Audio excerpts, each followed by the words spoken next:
Hey, it's Camo. Welcome to the show presented by Soulless North Gulch Apartments, where taste matters. Cool show for you today. Of course, we have a ton of fans in the UK, and so we brought one of the UK's top artists over to do the show, Danny McMahon. Hey, good to have you, mate. Good to see you, mate. Good to see you too. Saw you, it was about a year ago. It was pretty much exactly a year ago, yeah. And we were just sitting in and watching what was going on. I was indeed, yeah. This time, you're stuck in the guest chair. I am indeed, yeah. It's exciting. You've been busy. Very, yeah. It's been a very busy year. Been up to a hell of a lot of shows and whatnot. So. Yeah. It's funny because a year ago I hadn't really heard of you, Mm-hmm. and it just seems like in the past year you're all over the place. Yeah, it's been a big progression this year. I think sort of last year I was sort of just out playing anywhere and everywhere that would have me, trying to sort of up my game, up my reputation as much as I possibly could. And obviously this year we've had sort of the it worked for Ed Sheeran. Yeah, exactly. That's it. We've just kind of done it old school, which is the UK being as small as it is doable to get to sort of every corner of the country. So yeah. That's cool. Yeah. And how is that working out for you? Have you noticed you're getting better gigs and bigger things? Definitely. I think that there's two main things that have really stuck out for me this year. I think it's the festival circuit has been a big one. So we've played the majority of the UK festivals and sort of had some really good main stage slots on those. So we had Buckle and Boots and the British Country Music Festival, which were both sort of big events, and so we had main stage slots there. And just before I left, we had the UK Country Music Awards, and I won 3 of those. Well, congratulations! So, what did you win? It was Male Vocalist of the Year, Song of the Year with When I See You, and UK Artist of the Year. Very nice. Yes. That's kind of nice to have stuck to your name. It is. It's a good sort of good one for the CV. Yeah. As it were, so, yeah. You also played Millport, didn't you? I did play Millport, yeah. It was the first time I played in Scotland as a country artist, so it was that was a great experience. Obviously, Gavin there's an absolutely lovely guy, and the way that his run was so efficient. They treated us so well, and the Scottish crowd are crazy to say the least. Yeah. and dedicated. I mean, to go out on the ferry to get to Isle of Cumbrae. Yeah. And brave the weather, because the Scottish weather is beautiful. Yeah, something like that. Yeah. For a couple of hours. Anyway. So to go out there, and that was a great lineup on that show too. Yeah, they had obviously some great guys there. Obviously, Cam was a huge deal back home, so for them to get her in was a massive deal, and obviously the Scottish crowd went crazy for her. So, yeah. And you hooked up with Zoe over there as well? Yes, yeah, definitely, yeah. So we met Zoe for the first time as well, and she's going to be doing some stuff with us later down the line as well, which is going to be cool. So yeah, I met the guys from Lachlan who are based here as well. Met them there, did a write with them whilst I was here about a week ago, which is cool. Yeah, so, we had them on the show about at the same time. So, oh, cool. It's nice that you're getting to associate with, you always talk about writing up and writing with people that are better writers than you. Yes. But it goes the same for performing as well, doesn't it? 100%. I think that's one of the main reasons, if not the main reason, why I love coming out here so much, is because you're consistently surrounded by that incredible standard and incredible quality on such a consistent basis as far as writing and performing is concerned. I watched Lachlan play the other night before I went on, and I was blown away by the dynamic in their set, because I never got to see them at Millport because we were driving up on our 10-hour drive, so I didn't quite catch them. But yeah, their set was so dynamic, so fluid, and even on the writers' nights, I would genuinely say I was playing at Belport Taps the other night, and there were 4 guys that I hadn't met or heard of before, and it was the best writers' round I've ever seen. Really? Because the dynamic was so great. They knew each other's songs, they knew each other's vibe, and they played off each other so well. It was better than even some of the ones that I've been paid good money to see in the UK. I just loved the vibe of what they were doing so much so I actually went up to a guy called Tyler Bank at the end and just said, "Do you want to write a song?" Because again, it's going to challenge you, it's going to make you better. Yeah. Now, what's the difference between? I mean, obviously the industry is smaller in the UK. Yes. But what's the difference, you think, between the UK country and what's being done here? Because they are different. Yeah, I mean, to be honest, like there's pros and cons sort of either side, to be quite honest with you. So from what I've seen, I love the way over here that everyone challenges the quality of what they're doing consistently. I do really love that about it, and I also love the way that in Nashville it feels very much like a musical family, and the way that everything's integrated with each other. But there are great elements about, you know, the way that the UK is run. Like, you know, the UK fan base are incredible. They're so dedicated, you know, being a country fan, because they don't have as much access to it as they do over here. I feel like it's you know, being a country fan is a way of life. It almost feels like a little subculture, sort of old-fashioned kind of feel to it, which is really cool. And the other thing that you know, that because it's still so niche in the UK, people are willing to sort of like, you know, invest financially in the artist as well. So when I turn around and tell guys that, you know, I'm making a, you know, consistent living of it over in the UK, they kind of are very interested to see how that works, and you know, how they can get involved in that, which is something that I didn't anticipate, you know, this time around, which is cool. Yeah, and it's funny how you say it's a lifestyle, because when I was living in Peterborough, I used to ride all the time, ride horses, and we went out, I think it was in Whiz Beach or March. We'd go out at a quarter horse ranch out there, and you'd see these guys that were dressed like they were cowboys in Wyoming or Montana, you know. And you would talk to them, and it's like, well, I wouldn't wear my boots to the office. No. You know, that's what you wear when you're out riding, but the two just don't cross. No, this is it. This is it. No, I know. It's like we went to Chris Jansen last night at the Ryman. So tell them about the Chris Jansen show. It's different. Yeah, so we were there last night, and you know, at home, you know, we have like obviously C2C Festival and Buckland Boots, and you turn up there and everyone is in their cowboy attire, you know, hats, boots, you name it. Look, they're sort of like, you know, fresh out the wild west. Whereas obviously here, everyone's wearing ball caps and jeans. So it's just nice to see. It's just nice to see those small differences, even if it is something that's, you know, a little more light-hearted. But yeah, it's interesting and intriguing. The other big thing that you notice as well over here is that we haven't quite got there in the UK yet. Is the younger demographic that are really invested in it over here. Whereas in the UK, it's a very sort of like defined sort of, you know, middle-aged audience, which is, you know, again, it's just an observation more than anything, but it's interesting, yeah. Yeah, it's funny when you talk about the Stetson today. Here in Nashville now, as you see somebody wearing a hat, it's like tourist. Yeah. The only place you can really get away with it is Robert's Western World or going out by Opryland. Oh yeah. Yeah, those are the only places that you can get away with wearing a Stetson and not looking like a tourist. Yeah, no, straight up, you can.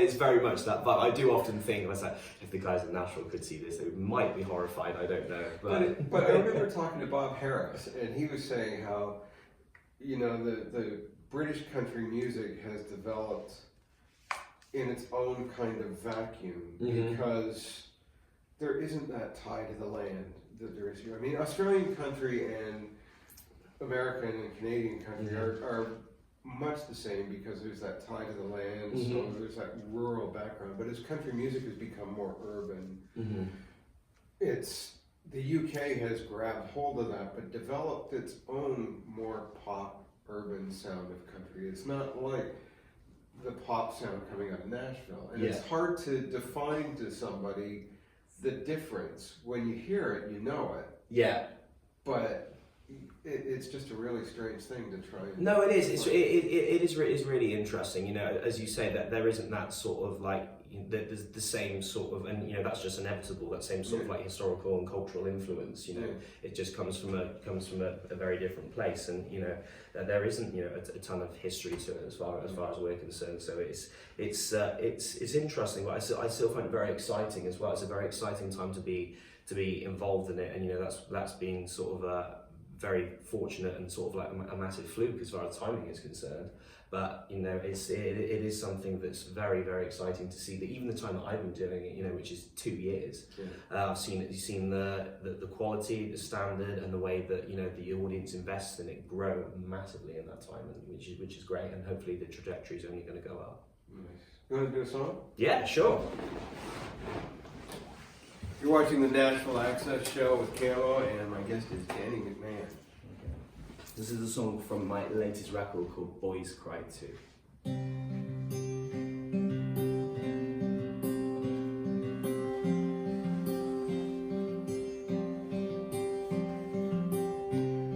He's falling apart week by week.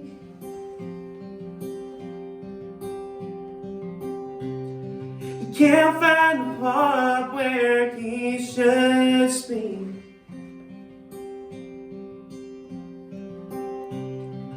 He'd give anything to force a smile.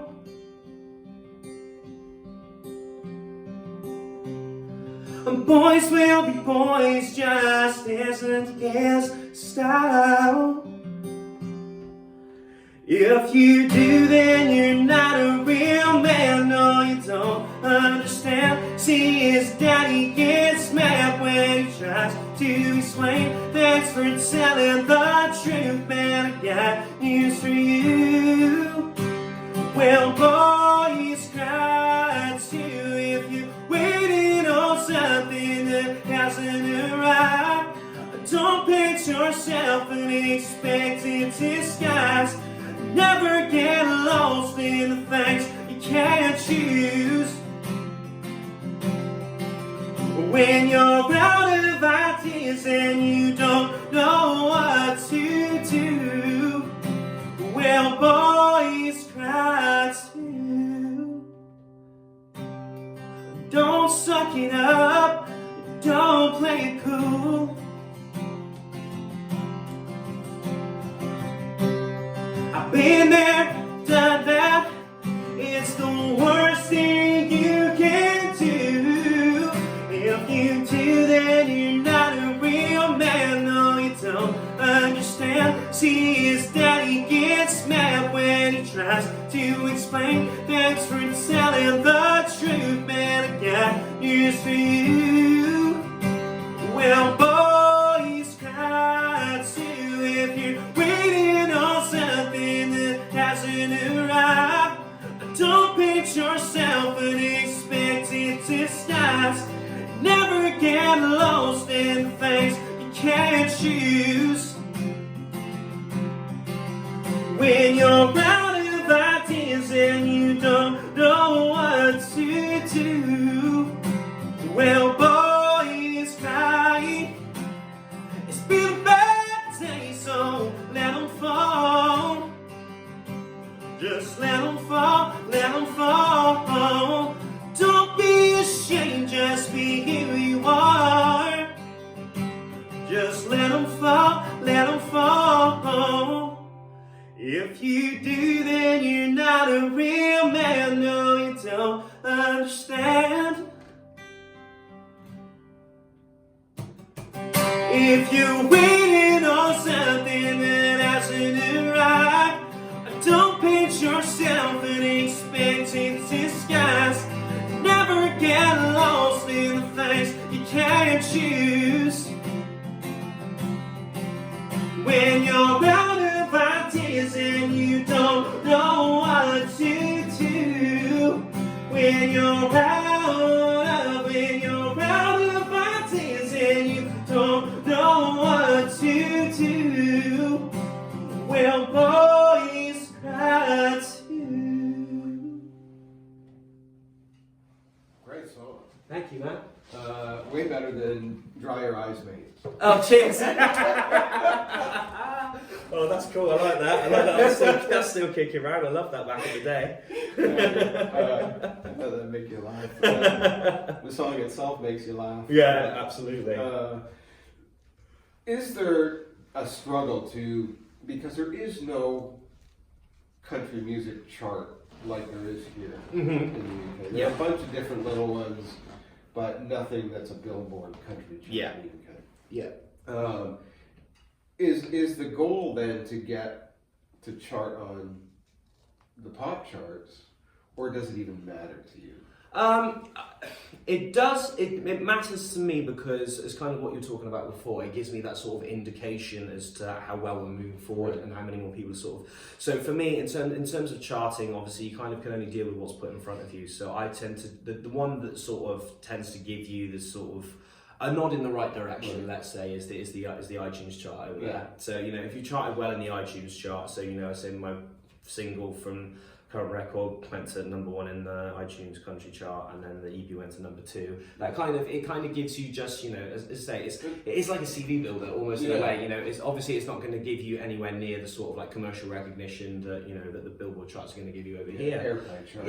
Yeah. You know, as I say, so sort of like I know obviously in country music over here, everything is about the airplay charts and making sure you get played on those radio stations, and you know, obviously that's going to give you the best indication possible. So yeah, I guess sort of like that's the best way that you can move forward and sort of just have some kind of indicator as to how you're performing on radio and how frequently you're getting played on radio, which is doable. You know, as I say, it's a lot more doable there than here. I mean, it's a huge bottomless pit. Yeah. Trying for an indie artist trying to get airplay on independent on radio stations. Yeah. It's you can, you know, how much money do you spend? Well, how long's a piece of string?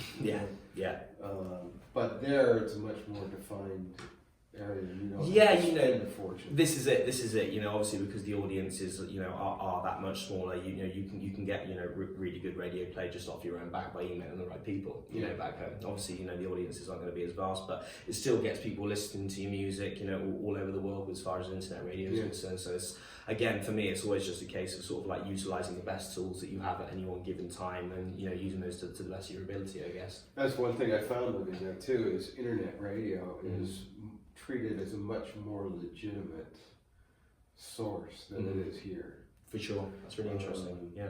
You know, here people kind of, it's just internet radio. But over there, that's how people are finding music. Yeah, you know, as I say, I've had plenty of people, you know, particularly from the stations, you know, we get played on the internet radios quite a lot over here and in Canada.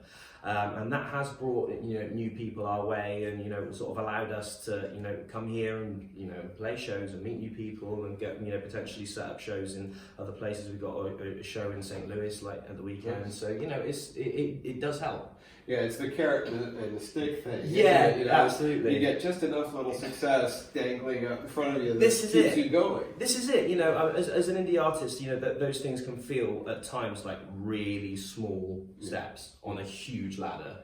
But, you know, if you take enough of those tiny little steps, it's like, you know, I mean, this time, you know, even this time last year, I was going to play, you know, to Stoke on a Thursday night to 4 people for not even travel expenses. That's the only amount of people that want to live in Stoke. Yeah.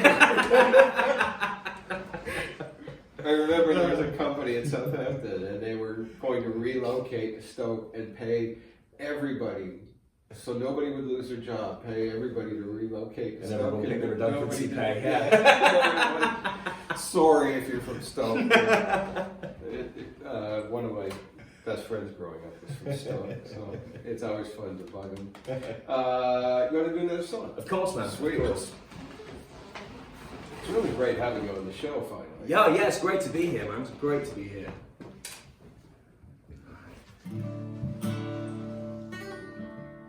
Alright, so this is one that I wrote when I was here last year in Nashville with a guy called Billy Smiley. So this is a song called Everything.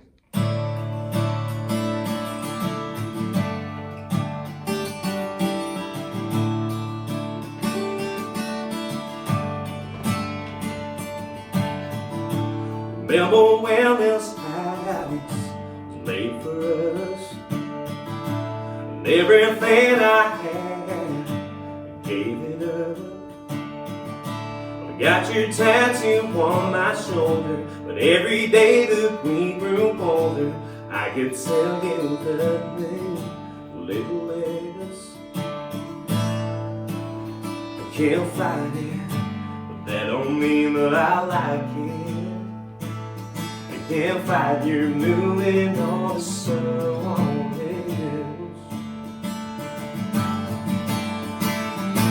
We went from living on your lips, trying to kiss them out, to find another spot in another town. Sometimes you don't know what you got till it's gone. Remember every little spot, every little song, screaming out the words till it's getting on. I know I want, girl, when you were my everything, everything, everything, everything, and everything, everything, everything, and everything, everything, everything. When you were my everything. I'm driving by the pub where we first coffee on my lap. Looked into your eyes, we danced until the night, left until we cried. But I don't have that anymore. Your song keeps singing again. We went from giving out your lips, trying to kiss your mouth, to find another spot in another town. Sometimes you don't know what you got till it's gone. Remember every little spot, every little song, screaming out the words till let's get it on. No, I won't, girl, when you were my everything, everything, everything, everything, everything, everything, everything, everything, everything, everything. When you were my everything, is it over? Or tell me was it just a dream? Far from sober, before looking back at me. She's in another man's arms, another man's heart. I had to get here. So tell me, we went from giving out your lips, trying to kiss your mouth, to find another spot in another town. Sometimes you don't know what you got till it's gone. Yeah, yeah, we went from giving out your lips, trying to kiss your mouth, to find another spot in another town. Sometimes you don't know what you got till it's gone. Remember every little spot, every little song, screaming out the words till let's get it on. No, I won't, girl, when you were my everything, everything, everything, everything, and everything, everything, everything, and everything, everything, everything. When you were my everything. Great song. Thank you. Your voice has just such power to it. Oh, thank you. Great. Now it's time to do Ask and Answer. We have our viewers sending in questions. Yep. So we're going to open Nana's cookie jar. Okay, okay. And just reach in there and pull out a question. Oh, okay. What's your favourite movie? Oh God, I'm really gonna show myself up here. I really love, and this is purely from a musical perspective, right? I love. There's two films I absolutely love. Little Mermaid, right? And The Prince of Egypt, because Hans Zimmer does the most amazing score in that, and as I say, the harmony, when you sit down, because I'm the biggest musical nerd you'll ever meet in life, I literally sit there with my guitar, work out all the chord progressions throughout the whole While entire you're movie. watching The Little Yeah, Mermaid. whilst I'm watching The Little Mermaid, there you go. Darkest, deepest secrets revealed. And, the first time anybody's mentioned Hans Zimmer on the show. Oh, there we go. He's brilliant. Yeah, he's incredible. He's absolutely incredible. I do a little bit of that back home. Nothing as incredible as what he does, but I do sort of music for things like Countryfile and all those kind of so little guitar ditties and all that kind of stuff. So understanding the way that he's able to sync the way that musical progression is put together with a visual that's on the screen, it's just like it's perfection every time. So when you're playing festivals, do you ever sit down and play songs from The Little Mermaid? I've never done that yet. I know Bruno Mars did it in his set like a few years back, and I was like, worked for him. Yeah, I'm not quite as good Can't as argue him. with that. So Danny McMahon is on his first headlining world tour, stadium tour. Okay. Okay. Who opens for you? Who opens for me, and I can have anyone. Anyone you want.